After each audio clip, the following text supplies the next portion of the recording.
مجھے تو سمجھ نہیں آتی ملی غیرت کدھر چلی گئی، دینی غیرت کہاں چلی گئی۔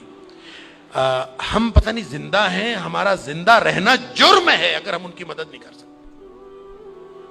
ایسی کوئی بے حس اور بے غیرت قوم بھی کبھی ہوئی ہوگی؟ ہم نے تاریخ میں بے غیرتی کی بڑی داستانیں سنی ہیں۔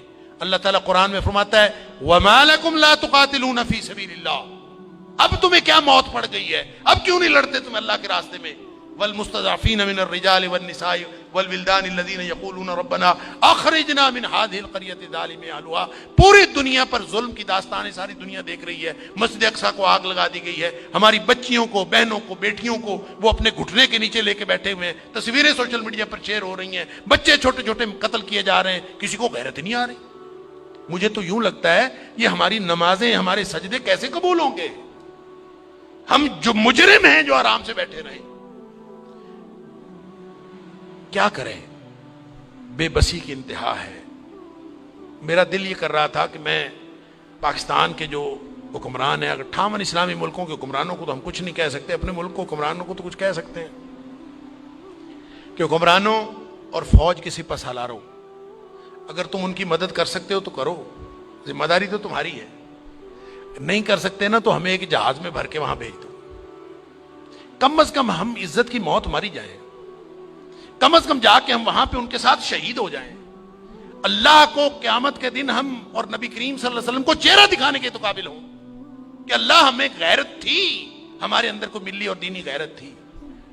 تو دعائیں ہو رہی ہیں، وہ کوئی کہہ رہا ہے کہ اللہ تو کو ابابیل بھیج دے اور ان کی مدد کر دے، کوئی دعائیں کر رہا ہے، کوئی دعائیں کر رہا ہے۔ اس طرح کے لوگوں کی دعائیں اللہ قبول کوئی نہیں کرتا۔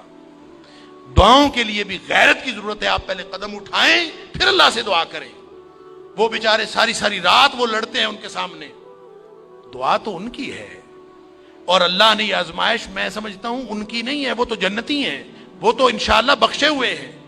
آزمائش یہ باقی ساری دنیا کی ہے، ہم ان کی وجہ سے مجرم بن رہے ہیں، اللہ تعالیٰ معاف فرمائے۔ تو یہ جب قاری صاحب پڑھ رہے تھے تو مجھے خیال آ رہا تھا کہ اللہ ان بیچاروں کے پاس طاقت نہیں ہے، وہ پتھر اکٹھے کر کے بیٹھے ہیں، توپوں بندوقوں کا مقابلہ پتھروں سے کیسے ہوگا؟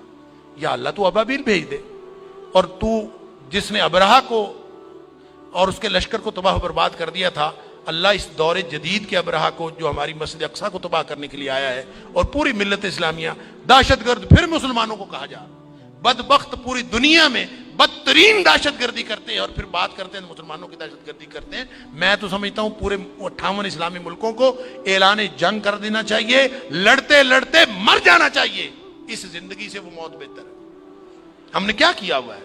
کیسی زندگی، کیسا دین، کیا کلمہ پڑا ہوا ہے ہم نے، کیسی قرآن کی باتیں، کیا قرآن کے دروس۔ ہم یہاں سکون سے بیٹھے ہیں، پنکھے چل رہے ہیں، موج میلہ پانی پینے کو مل رہا ہے، نماز آرام سے پڑھ رہے ہیں، سجدے آرام سے کر رہے ہیں، وہاں ہماری بہنیں بیٹیاں لٹ رہی ہیں۔ کہاں گئی غیرت ہماری؟ انا للہ و انا الیہ راجعون۔ مجھے تو یوں لگتا ہے کہ شاید یہ ہمارے آرام سکون سے کیے ہوئے سجدے بھی کہیں جرم نہ بن جائیں۔ اللہ تعالی ہم سب کو معاف فرمائے۔